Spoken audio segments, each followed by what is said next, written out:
Estamos iniciando mais um Pampa Debates logo após a eleição do primeiro turno que ocorreu ontem.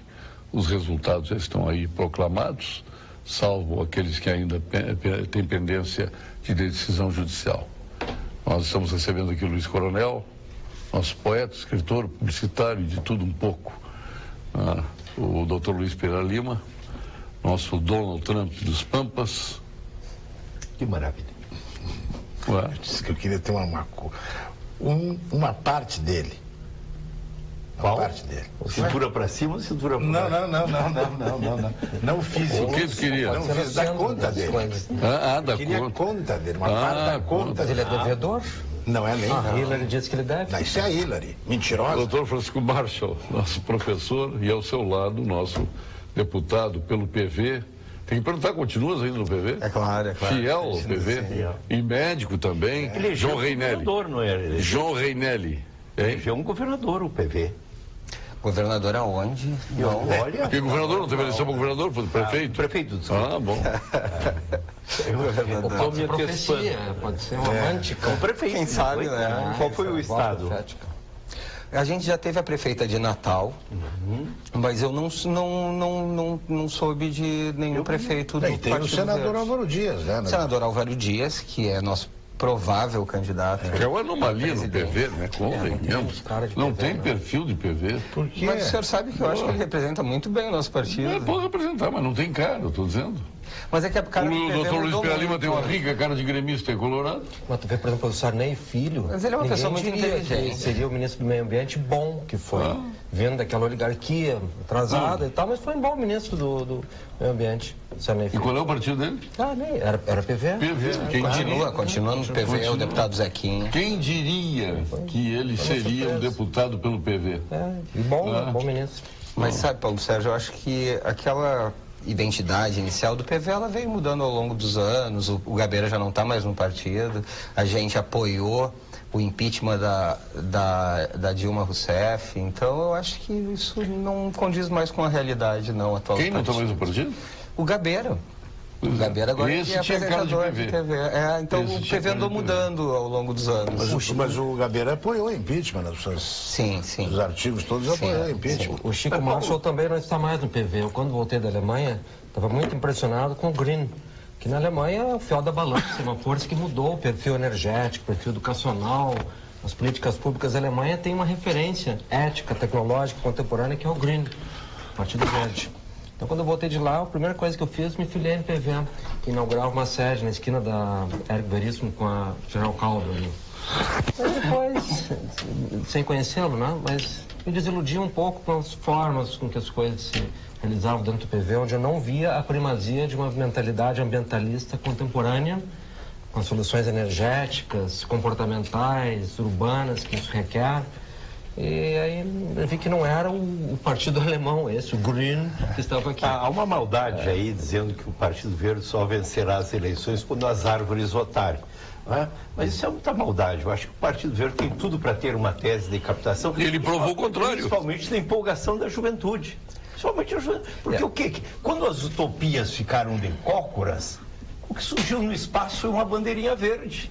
Eu concordo com o senhor. Eu acho que aquilo que se falava há 30 anos atrás, hoje a gente está podendo enxergar, né?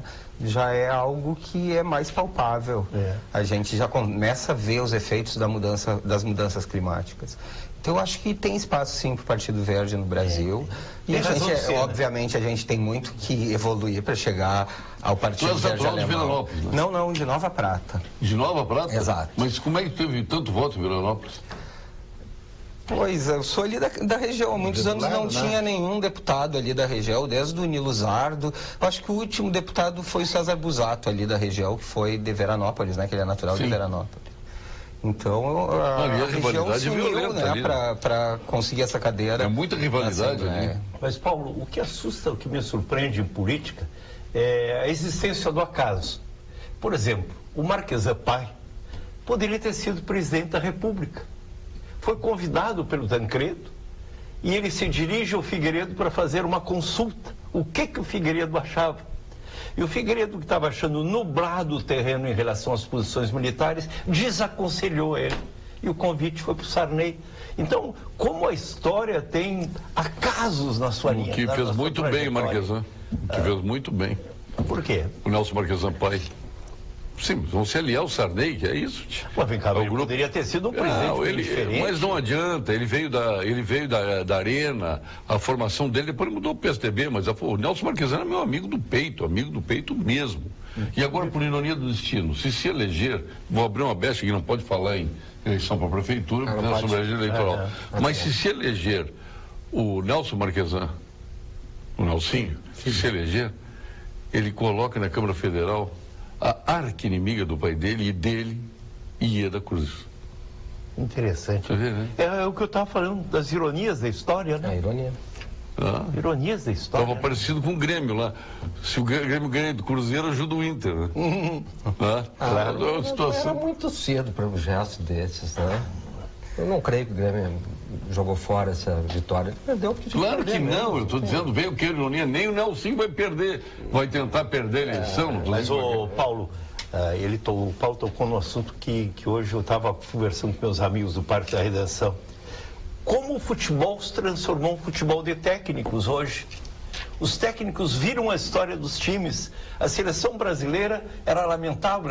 A gente nem começava a ver jogar, já estava indo. Daqui a pouco surge um time magnífico. Não, para magnífico é muito distante. Passando muito bem a bola. Pelo amor. Eu gostei muito Deus, dos mas para jogos que eu aí. vi. Jogando aqui no ambiente sul-americano. Vamos pegar outro O time exemplo. de ferro já tá bom. Vamos pegar outro exemplo. O Cruzeiro. O Cruzeiro estava lá embaixo. Entrou um bom técnico. E continua lá embaixo. Não, mas tem jogado, tem ganho. Tá aí a vitória dele sobre o Grêmio. Não sei se é porque eu estou eufórico com a vitória sobre o Grêmio. Tu tá mais eufórico com a vitória do Cruzeiro do que a vitória do Inter por 1-0 não. pro glorioso Figueirense. Foi uma vitória assim, fantástica. Inversão total de valores. É que o Internacional contratou o pior técnico do universo, não é da Terra, do planeta Terra. É do universo. E por convicção. E por convicção. Então, o indivíduo que botou na época o Ronaldinho no banco, né? Era técnico internacional com o Mazembe, jogando Wilson Matias, o espetacular. E aqui não tinha nem biótipo de jogador, era perna curta e corpo comprido. E foi campeão do mundo. Não passa no exame de inspeção médica. Quer dizer, o senhor não pode jogar futebol. O senhor caminha na minha frente. O senhor caminha assim, rua. O Gabiru foi campeão do mundo, tio. Não sei. Mas o técnico não era o Celso Rotti. Não, era o Abel. Sim. Mas tem um amigo meu que quando o Abel botou o Gabiru, ele desligou a televisão e foi trabalhar. Não esqueça de Volmir Massaroca, um fenômeno do futebol gaúcho. Não, jogava muito o Volmir. Jogava. Foi o pior negócio que o Grêmio fez na vida dele, foi vender o Volmir pro Internacional. Ele corria com a bola. Que foi o Hélio Carlomanho que comprou. Matéria de correr pela lateral, ninguém corria igual. Né? Não. Ele driblava. Fez um gol no Maracanã contra o Flamengo, espetacular. Agora, eu me lembro do Tite, já que está falando do Tite, lá em Veranópolis. O cara que melhor treina a imprensa no Brasil é o Tite. Eu me lembro que eu era comentarista esportivo, ia a Veranópolis e o Tite oferecia um lauto, almoço para a imprensa e todo mundo adorava aquilo da cachorrada, né, na qual eu me incluía, adorava aquele negócio, né? E ele conversava. Ali ele já mostrava o que queria ser, né? Primeiro treinou a imprensa, para depois treinar os times. E treina os torcedores também. É inteligente. Eu fora. Não gosto dele. Te lembra quando ele treinava o Veranópolis? Gosta do Tite? Ele começou ali no Veranópolis. Não tem nome de jogador, não tem nome de treinador. Como é o seu nome, Tite? Rua? O contrário. Assim. O Teté, teu treinador, também não treinaria. Mas é evidente, o Teté. Foi treinador do Rolo Compressor. Em primeiro lugar, não sou do tipo. Quem chama o nome? Como é que tem que ser? Bituca, Colchão, ele é jogador. Ele quer um treinador assim, não, Bragança. Um cara que era treinador do Grêmio e era sargento do Exército, arrumou uma mulher aqui, abandonou o Grêmio, abandonou o Exército, foi para a América Central, se consagrou como treinador, foi para Portugal, foi para Espanha e foi campeão espanhol pelo Atlético de Madrid. Gaúcho aqui. Quem? Agora, olha que nome. Otto Pedro Bumbel. Isso é nome. Eu sabia que tu ia gostar. Claro, isso é nome. Eu sabia que tu ia gostar. Não tem nome. Como é que um jogador quarto zagueiro vai ter diminutivo? Não pode. Você lembra do Luizinho, do quarto do Me lembro. Mas o Luizinho é delicado, não joga. Do Atlético Mineiro, seleção Passarela. Figueroa. Atílio de Enaro Anchieta. Ele tem nome de zagueiro. Eu tinha um primo que jogava no Guarani de Bagé e ele dizia, não acredito em jogador com nome de remédio. Jogador com nome de remédio é ruim. O Jeromel, então, não é bom. Não podia ser bom. Mas não é, né? Não é, né? Sabe que não Tu que está dizendo, né? Aqui é pro nosso meio. Aqui, então, isso, numa expectativa de... Está só contando para nós aqui. Mas vamos às eleições. Vamos. Que derrocada do PT, doutor Márcio, que coisa de louco. Mas não tem novidade nisso, né, Paulo Sérgio? Isso é crônica da morte anunciada. Mas tu já sabia que ia ser tão drástica assim? Todos os brasileiros, até vindo de Taubaté, já sabia disso há muito tempo. A pedra mais cantada do mundo. Não vejo nenhuma novidade nisso. O que será novidade é uma autocrítica. Não, então agora eu vou te fazer uma pergunta. O PT avaliarem o porquê disso. Isso será uma novidade. Tu achou justa essa queda do PT? Olha, eu conheço muita gente no PT, aqui do Rio Grande do Sul, de alta qualidade, de altíssima qualidade como profissional, como cidadão, mas ninguém aqui está ignorante do quadro catastrófico que eles conduziram nos últimos anos. Então, há uma conta a ser paga, não há dúvida alguma. Então, o difícil é realmente, nesse momento, de ainda muita confusão de sentido das palavras, de intenções, de rumos, né? Se fazer um balanço um pouco equilibrado disso tudo. E erguer e preservar o que foi virtuoso, reformar o que é necessário e construir o que é ainda mais prospectivo. Mas não pode ser num quadro de negação absoluta, porque isso é uma insensatez. Olha que então, assim, de colocar na lomba do PT a soma de todos os cacoetes da nação brasileira, não vou entrar nessa. Há erros e há virtudes. E as virtudes têm que ser percebidas, ponderadas e organizadas num novo balanço nacional. Se não fizermos isso, estamos fritos. Não é triunfo dos verdes contra os azuis em Bizâncio, da carnificina. Então, assim, minha posição, Paulo Sérgio, não sou petista, não sou eleitor do PT. Mas não pareceu sempre uma defesa muito radical do PT. Eu não faço isso. Mas vejo muitas realizações importantes no período em que o PT foi presidência no Brasil. Muitas realizações bem importantes. Marshall, eu não sou acabaste de pronunciar uma frase agora. Acho que o quadro socialmente tem que ser interpretado. Ô Márcio, um pequeno parêntese. Hoje eu pensava, o PT pagou seu preço. Porém, seu cúmplice fiel escudeiro, PMDB nacional, não esse PMDB do Rio Grande do Sul que eu amo, tá? Mas o PT, o PMDB nacional, com toda aquela linhagem que nós conhecemos, sai como partido vitorioso da eleição. E a sua biografia não é tão límpida. Não, um lixo. E o PP pagou, né? Agora nós podemos falar. A Luciana Genro, o que houve com ela? Que saiu um quinto. Mas me dá 3 segundos de televisão pra moça? Para! 6 minutos para um, 12 segundos para outro. Eu acho, coronel, que esse é o fator preponderante, mas certamente há outros, né? Assim, a indisposição da esquerda com algumas declarações dela, houve isso. Voto útil, achando que o Raul tinha mais chance de ir para o segundo turno, no último momento, houve isso.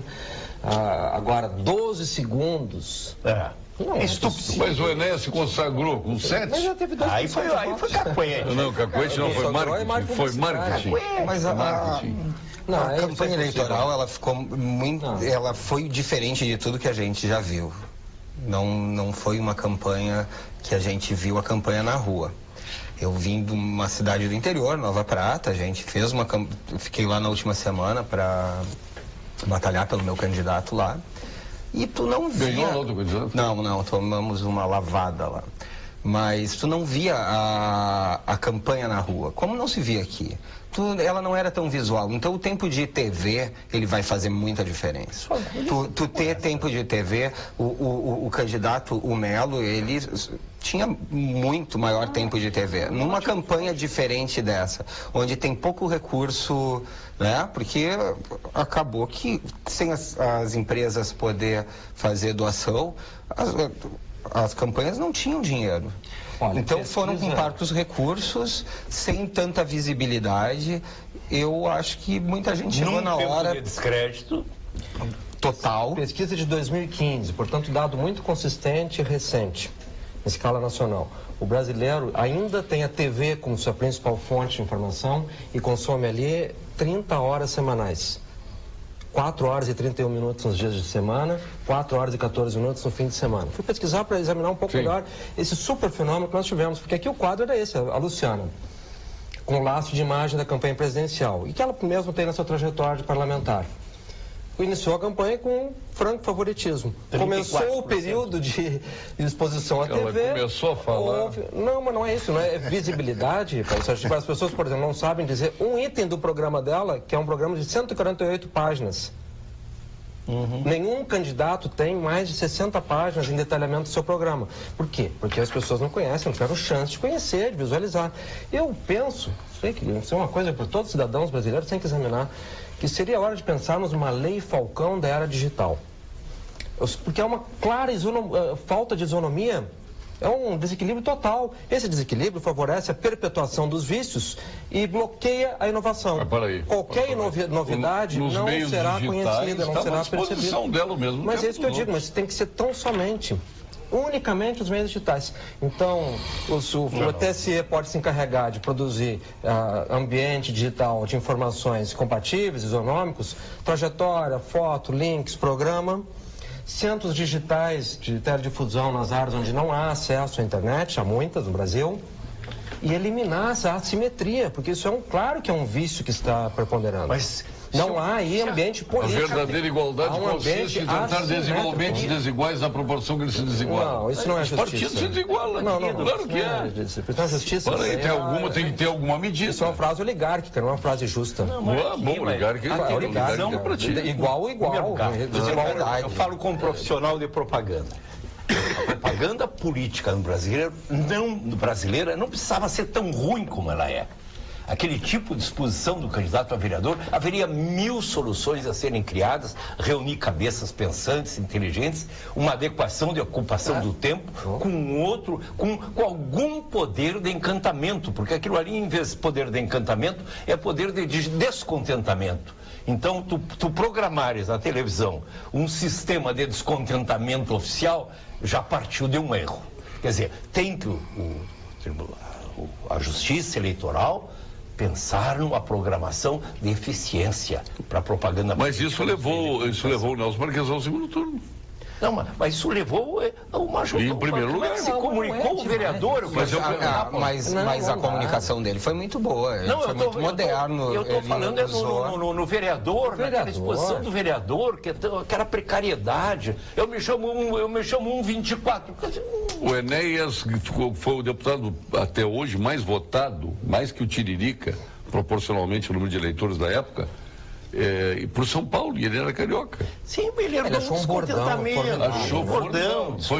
Fez marketing, literalmente marketing. Ele criou um ícone, né? Poderosíssimo. Colheu esse ícone, né? E deram a mão agora para o Marquesan, na última hora denunciaram um fornecedor dele como se tivesse computadores da Procempa, né? E foram lá e ele usou muito bem isso aí nesses 2 últimos dias. Foi tipo aquele da Ieda contra o Rigoto. Vote na Ieda para tirar o Rigoto. Para tirar o Olívio. O objetivo era o Rigoto. Sim. Tirar o Rigoto. Vamos ouvir o Luizinho, que ele está... Muitas pessoas, desculpe, só um pequeno... Doutor Luiz Pera Lima votaram no Marquesan pensando naquela história do voto útil para que a reta final fosse... agora não dá para falar aí, já entra na questão dos dois aí, a gente tem que ser comedido. Das vedações. O Luiz Pera Lima fez uma série de anotações de talão de cheque, eu nunca vi isso. Não tinha papel, né? Tem aqui, ó. Não, mas eu não vou escrever no teu papel, de educação. Por quê? Não, que é isso? Não, eu só queria fazer um comentário a respeito do Marshall, que ele disse que não é PT, mas quando ele estava se excusando a respeito disso e daquilo, ele disse, se nós não fizermos isso, eu anotei naquela hora. Se nós brasileiros não fizermos isso. Não.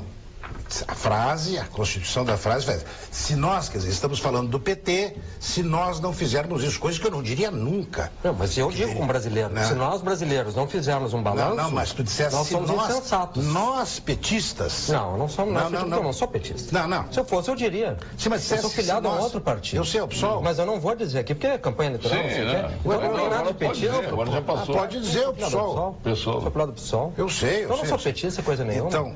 Então isso é Nem tem nada, nenhum parentesco, pelo contrário. Parentesco, hostilidade, é a verdadeira oposição. Gêmeos univitelinos. Verdadeira oposição. Gêmeos univitelinos. Oposição verdadeira. Não. A Estrela está se travestindo de sol. A respeito das páginas da Luciana, que são programas de 140, as qualidades das páginas, é como tese. Qualidade de página é uma coisa, e quantidade de página de programa é outra. Mas tu não sabe nada, tu não levou nada do programa dele, tu fala em total ignorância. Dela eu sei. Exato. Dela eu sei. Então diz uma ideia do programa. Não, inclusive pagamento das mulheres que não estão empregada, vai dar um salário mínimo, tirar dos CCs para dizer. Isso é demagogia. Aliás, a demagogia dela, que larga o emprego que ela tem. Por quê? Não pode ter emprego? Não é emprego. É comissão do Pedro Ruas num cargo. Quer se esconder dela, vai para lá. Não, é um cargo parlamentar que ela tem. Quer se esconder, vai para lá. Não tem nada de Tempo não tem nada a ver. Tempo não tem nada a ver. Tempo de TV, o Enéas ele deu exemplo. Óbvio. O Enéas ele deu exemplo. Eu pensei que o teu inimigo fosse o PT, agora não, pessoal. Não. Meu inimigo é tudo que é PT e PT-like. PC do B, aliás, brilhante, a Jandira Fegali, aquela, né? Brilhante o resultado da eleição. Brilhante a vice do Pedro Ruas. Brilhante. Mas o que é isso? Onde é que nós estamos? Mas que agora então, pelo amor de Deus, o que fizeram nesse país, destruíram o país contra o golpe. Aliás, golpe houve, isso eu concordo. Mas o pessoal não estava dentro. Não tem nada disso. Não, eu concordo com o golpe. Aliás, o PT tinha um oponente durante esses anos todos de governo. O PSOL e o PSTU. Eram os oponentes. Agora o Dias foi oponente ao PT. O DEM e o PSDB. O resto estava tudo aliado. Sérgio, me perdoa. O que interessa é a hora do voto. Oposição muito clara. O que interessa é a hora do voto. Eu sou contra o Joãozinho, mas chega lá no silêncio da urna, vota no PT. Foi assim no país inteiro. No país inteiro. Votaram a favor contra o impeachment, não votaram? Aliás, golpe houve agora no Brasil. Todos os estados brasileiros, com exceção do Acre, são golpistas. O único estado democrático é o Acre. Vamos agora ao momento